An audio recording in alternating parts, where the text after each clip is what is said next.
রাত বাজে 8টা, আর আমি আজকে রাত 8টার সময় চিকেন করতে বসেছি। তো দেখো আলুগুলো কেটেছি, দেখো ডিমের ঝোলে আলুর মতো ছোট ছোট করে। তো দেখো আলুগুলোকে ভাজা ভাজা হয়ে গেছে, আর এখন আমি আলুগুলোকে তুলে নেব। ছোট ছোট করে দিয়েছি, কেন মাংসটা কষা কষা করবো তো তার জন্য। দেখো আলু ভেজে তুলে নিয়েছি, আর এই যে এখানে চিকেন রয়েছে, চিকেনটাকে ভালো করে ধুয়ে নুন হলুদ লঙ্কা মাখিয়ে রেখে দিয়েছি। আর এখানে মশলা করে নিয়েছি, তেল তো রয়েছে। আর এখন এই যে পেঁয়াজগুলোকে দিয়ে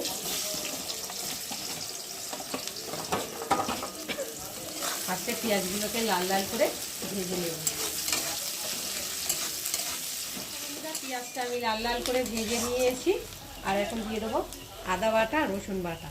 আদা রসুন বাটাটা একটু ভালো করে তেলের মধ্যে ভেজে নেব, যতক্ষণ না রসুনের আদার গন্ধটা যাবে ততক্ষণ ভেজে নেব, কেননা রসুনের গন্ধ তো খাওয়া যায় না, গন্ধটা যতক্ষণ না যাবে। তো দেখো তার জন্যে আমি ভালো করে ভেজে নেব। আর এখন আমি দিয়ে দেবো অল্প অল্প করে হলুদের গুঁড়ো, চিকেনের সাথে আমি মাখিয়েছি তাও অল্প অল্প করে দিলাম হলুদ গুঁড়ো, আর লঙ্কার গুঁড়ো, আর স্বাদ মতো অল্প করে নুন। সব কিছু দিয়ে মাখিয়েছি তবু অল্প অল্প করে দিলাম। আর দেবো জিরের গুঁড়ো।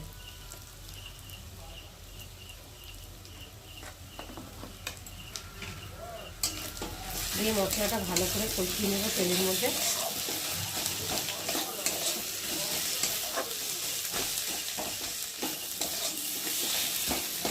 আর দিয়ে দেবো এবার টমেটোটা কেটে দেবো না, টমেটোয় কষাতে কষাতে মশলা টমেটোটাও গলে যাবে, তারপরে খুন্তি দিয়ে ফাটিয়ে দেবো। দেখো বন্ধুরা মশলাটা ভালোভাবে কষিয়ে নিয়েছি, আর মশলা থেকে একটা গন্ধ ছেড়ে দিয়েছে। আর এখন মেখে রাখা চিকেনটাকে দিয়ে ভালো করে কষিয়ে নেব। এই দেখো লেগ পিসটা দেখো, মেয়ে বলেছে লেগ পিস খাবে। টমেটোটা তো এখন ফাটিয়ে দেবো, টমেটোটা ফাটিয়ে দিলে চিকেনটা ভালো সেদ্ধ হবে না।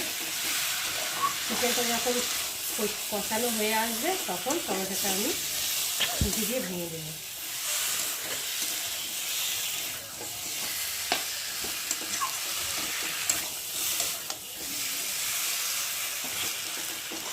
বন্ধুরা চিকেনটা ভালোভাবে কষানো হয়ে গেছে দেখতে পাচ্ছ, আর এখন আমি টমেটোটা খুঁজি দিয়ে গেলে দেবো। এখন গেলে দিলাম, নরম হয়ে গেল, গাঢ়াও হয়ে গেল। একটু ভালো করে নেড়ে চেড়ে নেব। আর এখন এই যে ভেজে রাখা আলুগুলোকে দিয়ে একটু ভালোভাবে কষিয়ে নেব। আলুগুলো দেবে তো কেটেছি ছোটো ছোটো করে, চিকেন কষা হবে তো তার জন্য। ডিমের ঝোলে আলুর মতো হয়ে গেছে।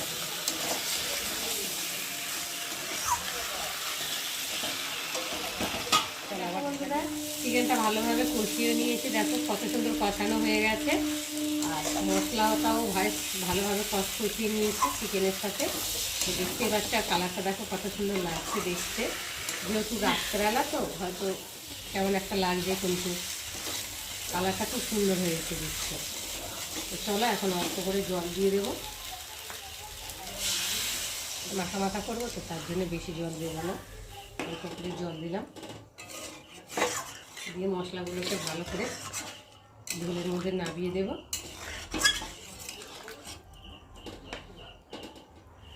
বন্ধুরা এবার ঢাকাটাকে খুলে দেখি, তো দেখো ঝোলটা অনেকটাই শুকিয়ে গেছে, বেশ কষা কষা হয়েছে দেখতে পাচ্ছ। আর একটু ভালো করে নেড়ে দেবো। আর আলুগুলো তো ছোটো ছোটো করে দিয়ে সেদ্ধ হয়ে গেছে। আর এখন আমি দিয়ে দেবো স্বাদ মতো অল্প করে একটু চিনি দেবো। আর দিয়ে দেবো মিট মশলা, দিয়ে একটু ভালো করে নেড়ে চেড়ে দেবো,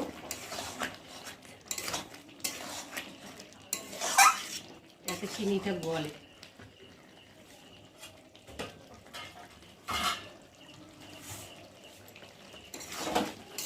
গরম তো হ্যান্ডেলটা।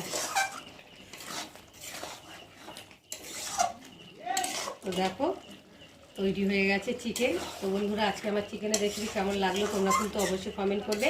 আর ভালো লাগলে লাইক কমেন্ট শেয়ার করো। আর আমার চ্যানেলে যদি নতুন হয়ে থাকে চ্যানেলটাকে সাবস্ক্রাইব করো। আবার তোমাদের সঙ্গে দেখা হবে পরের ব্লগে, ততক্ষণ তোমরা তোমাদের খেয়াল রাখো।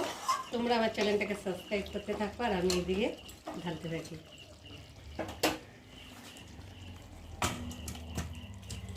এরকম লাল লাল চিকেন কষা। দেখো লেগ পিসটা দেখো কতটা বড়।